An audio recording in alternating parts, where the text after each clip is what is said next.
9월에 오히려 97 대책이 나오면서 문의가 지금 완전 폭증했어요. 완전 폭증했다. 네, 627 이전으로 돌아간 것 같아요. 그 정도예요. 있는 자리에서 1억도 올리기도 하고요. 대입 배상이 일어나기도 하고요. 그리고 이제 한 팀이 그냥 줄 서서 또 보러 가는 그런 시장이 연출되기도 합니다.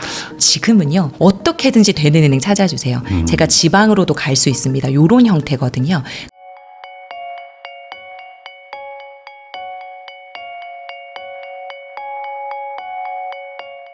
안녕하세요. 부익남TV의 부익남입니다. 오늘은 대출력이라는 단어를 만드신 분이죠. 대출 전문가 풀팩 강현옥 대표님 모시고 최근 부동산 시장에 대해서 다양한 이야기 한번 나눠보도록 하겠습니다. 풀팩님 안녕하세요. 안녕하세요. 반갑습니다. 네, 또 요번에 이렇게 모시게 되는 상황이 네. 또 마침 또 다시 시작된 그 부동산 불장 뭐 이런 그렇죠. 네. 시기여가지고 네. 요즘에 또 대출 규제가 또 추가 나오는 거 아니냐. 그리고 요즘에 대출이 나오긴 나오냐. 뭐 이런 네. 여러 가지 걱정들도 같이 좀 있는 네. 시기다 보니까 마침 또 네. 이렇게 물어볼 게 많은 타이밍입니다. 네. 우선은 이제 627 대책 나오고 한번 대출 규제가 딱 네. 터지면서 약간 거래량 잠잠했다가 네. 97 대책 나오고 나서 다시 지금 막 뛰어 맞습니다. 올라간다. 네, 맞아요. 이게 지금 시장 상황이 사실인지 그리고 네. 사실이라면 뭐 어떤 뭐 사례나 뭐 이런 것들 얘기해 주시면 좋을 것 같아요. 그러니까 627 나오고 나서는 사실상 바로 얼음장이 되진 않았고 오히려 갑자기 나온 규제였기 때문에 627 이전에 본계약건을 마치신 분들이 아직 은행에 총량이 남아있냐,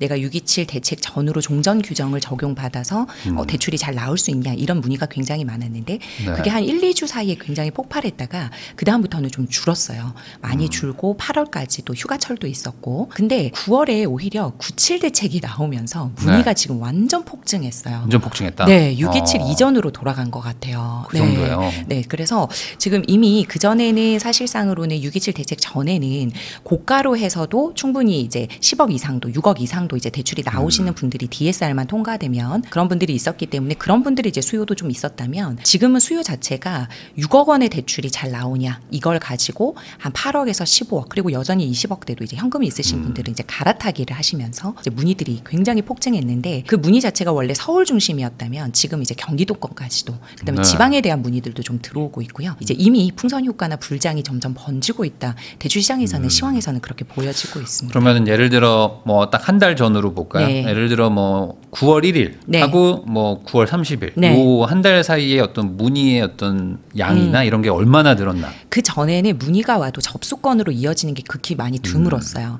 근데 지금은 대출이 되는 곳 있으면 무조건 넣어주세요 라는 식으로 굉장히 조급한 시장이고, 그리고 본인은 대출을 받아서 움직이고 싶으나 매도자가 계좌를 열지 않습니다. 네. 네, 매물이 별로 없기 때문에 굳이 팔 이유가 없는 거죠, 집주인분들은.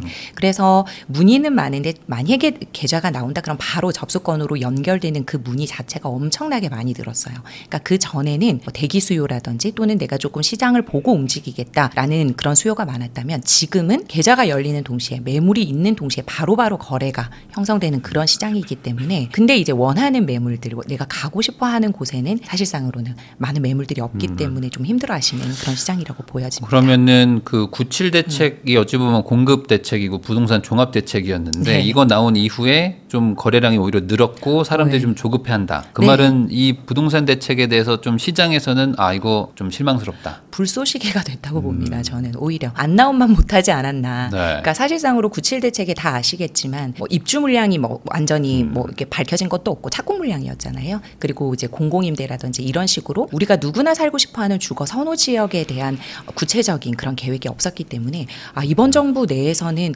내가 원하는 곳에 그러한 신축이라든지 좋은 입지에 집이 들어올 수는 없구나라는 걸 오히려 판단을 하시고 빨리 움직여야겠다라는 이제 포모 현상이 오히려 벌어진 것 같아요. 오히려 97 대책 이후에 문의가 확 늘은 것은 사람들이 97 대책으로 공급 대책이라고 판별하기보다는 실망했다. 그렇게 보면서 대출이 오히려 지금 6억까지 나오는 게 계속 가져갈 수 있느냐. 오히려 그때 또 이제 말한 게 지금 나오는 대출 규제에서 좀 더 강화되면 강화되었지 약화되진 않을 거다라는 것도 함께 표현을 했기 때문에 오히려 지금 대출은 될 때 받는 거구나라고 생각해서 이제 많이 움직이고 있는 것 같습니다. 그러면 지금 아까 8에서 한 14억 사이 때들이 뭐 네. 지금 지금 뭐 불장이다라고 네. 얘기를 해주셨는데 그 말은 방금 말씀하신 것처럼 대출 6억으로 살 수 있는 데가 딱 거기니까. 그리고 이제 갈아타기 하시면서 본인의 자금이 어느 정도 있으시잖아요. 그런 분들은 20억. 그래서 그러니까, 한 25억대까지도 많이 보시는 것 같아요. 한 8에서 14억짜리 파신 분들은 또 한 20억대 네, 가는 그렇죠. 거고 네. 20억대 파신 분들은 또 30억대 네. 가는. 지금 그러니까 결국에 또 그냥 그렇고. 풍선 효과가 일어나는 느낌인데 네, 네.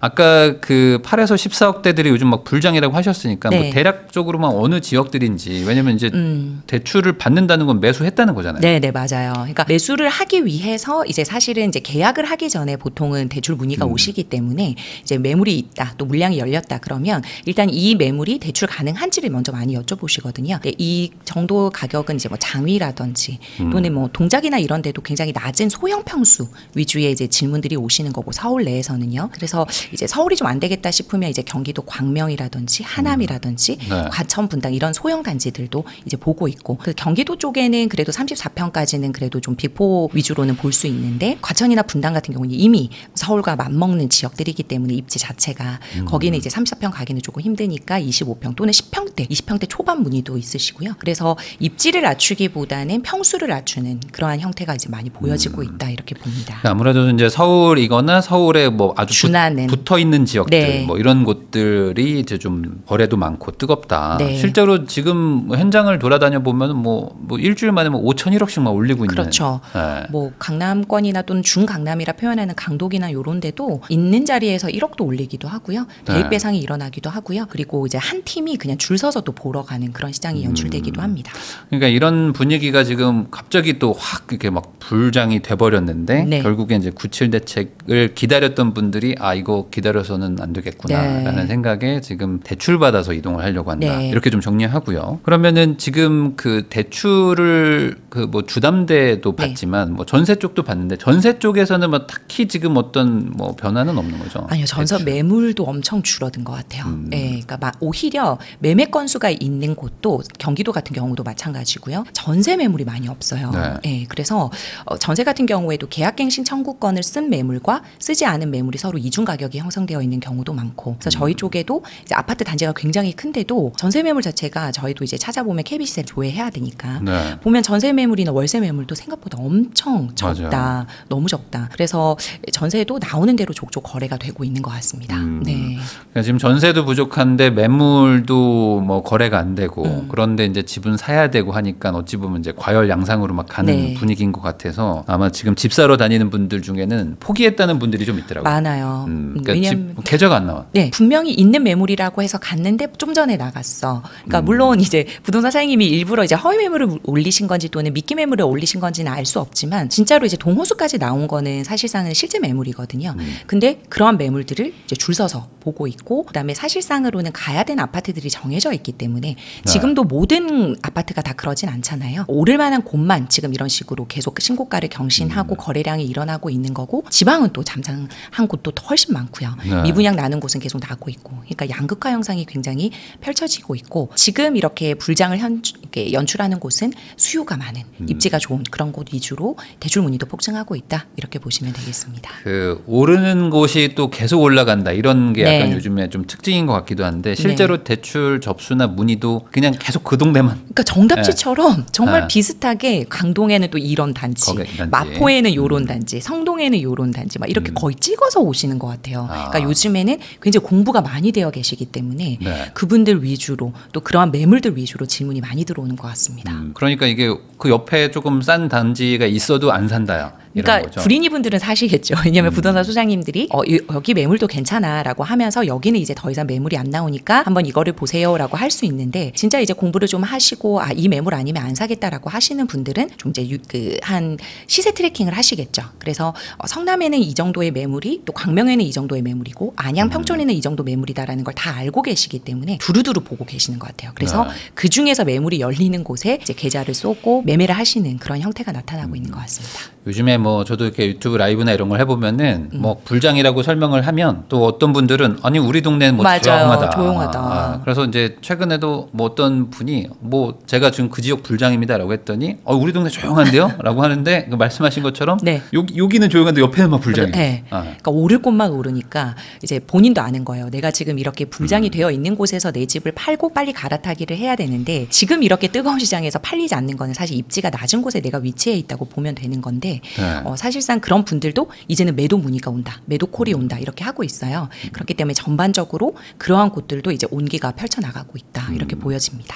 그러면은 627 대책 규제로 인해서 이제 6억까지 막혔기 때문에 6억으로 살 만한 어떤 그 가격대들은 아직 대출 규제를 뭐 직격탄을 맞은 게 아니니 이번에 지금 사는 거라면 네. 이미 그 대출 규제를 맞은 뭐 예를 들어 20-30억대 그쵸. 이런 동네들은 지금 문의량이나 이런 것들은 어떤지. 문의량은 줄었으나 거기는 사실상으로는 거래량이 막 동반이 되지는 않지만 한 번 거래가 될 때마다 신고가를 경신하고 있잖아요. 거기는 이제 이미 현금이 조금 있으신 분들이 이제 실거주 위주로 했을 때 6억 정도 받으셔서 움직이시는 거기 때문에 또 다른 영역인 것 같고요. 이제 그분들은 사실상 전세에 한 번 더 머무를까 하다가 시장 상황을 보니까 안 되겠다라고 움직이시는 분들이라 대출의 힘을 적극적으로 받아서 움직이는 수요와는 좀 다른 것 같습니다. 요즘에 그 집을 가지고 계신 분들 중에서 좀 소외된다라고 느끼는 분들이 약간 인천 쪽하고요. 네. 이제 서울 이제 동북부 쪽 그쵸. 이쪽에 네. 있는 분들은 지금 우리 동네 조용하다 이런 얘기 하시는데 실제로도 그쪽은 좀 매수 문의가 좀 없나요? 네, 그렇죠. 왜냐하면 이제 갈아타실 분들과 그다음에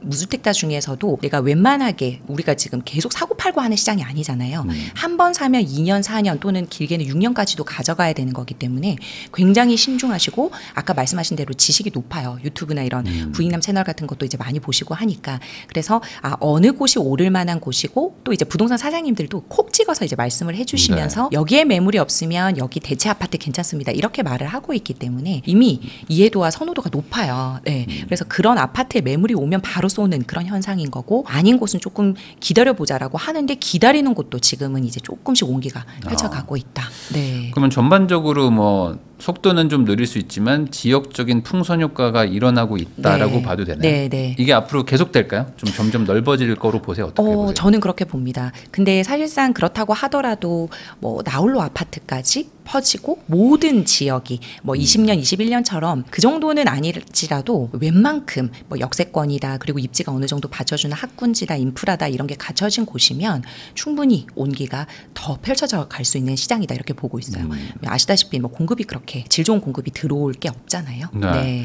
그러면 예를 들어 뭐 꼭 뭐 그 지역을 떠나서 예를 들어 마포가 한번 25억, 30억 막 이렇게 네. 하니까 여기는 627 대책 전에는 대출이 잘 나왔어요. 네, 그러니까 이제 많이들 사셨는데 지금은 대출이 막혔잖아요. 네. 그 627 기준으로 보면. 근데도 지금 거래량이 다시 는단 말이에요. 네. 다시 매수가 되고. 네. 그러면 어딘가에서 돈을 만들어 오셨다는 건데. 그렇죠, 그렇죠. 보통 이제 뭐 그 대출 접수를 하거나 하시는 분들은 그럼 도대체 돈을 어디서 만들어 오신 거예요? 그러니까 보통은 거기는 내 집 마련에 있어서 이게 무주택자보다는 갈아타신 분들이 본인의 집이 털리고 나면 매도 금액을 가지고 와서 움직이시는 시장인데 네. 그랬는데 이제 그분들도 이제 사실상으로는 또 사실 강남을 갈 수가 없으니까 보통 우리가 가는 곳이 마포 성동 쪽으로 이제 가게 되잖아요. 그럼 네. 또 마포 성동의 대장단지들을 보게 되는 거고 그럼 거기에 또 매물이 줄어들 수밖에 없는 거고 그렇기 때문에 그런 쪽은 무주택자가 직접 들어간다기보다는 본인 집이 털린 다음에 갈아타기의 수요가 거의 대부분인 것 같아요. 네, 대출에 있어서도. 그러니까 집을 한 15억에 팔고 네. 모아둔 돈 한 3, 4억에다가 네. 대출 6억 받고 맞아요. 그렇게 산다. 네. 근데 이제 원래 34평을 보려고 하셨던 분들이 이제 매물이 갑자기 1, 2억 오르니까 그다음 어쩔 수 없이 25평. 근데 그마저도 매물이 그렇게 많지는 않은 상황입니다. 요즘에 진짜 뭐 한 2000세대 이런 데도 실제로 가서 보려고 그러면 매물이 없어요. 네, 맞아요. 그리고 있는 것도 안 판다고 하시니까. 네, 계좌를 그래서 걷어들이죠. 한 두어 번 가셨다가 막 조급해지셔가지고 뭐라도 사야 되겠어요 하면서 막 사시는 분들이 네. 막 생각보다 좀 많더라고요. 그리고 이제 뭐 토지거래 허가구역으로 이제 뭐 마포나 성동 얘기는 항상 나오고 있으니까 이제 더 이상 갭 껴놓고 또는 전세 껴놓고 이제 살 수가 없다라는 생각으로 일단은 이제 그러한 수요들도 다 몰려진 것 같습니다.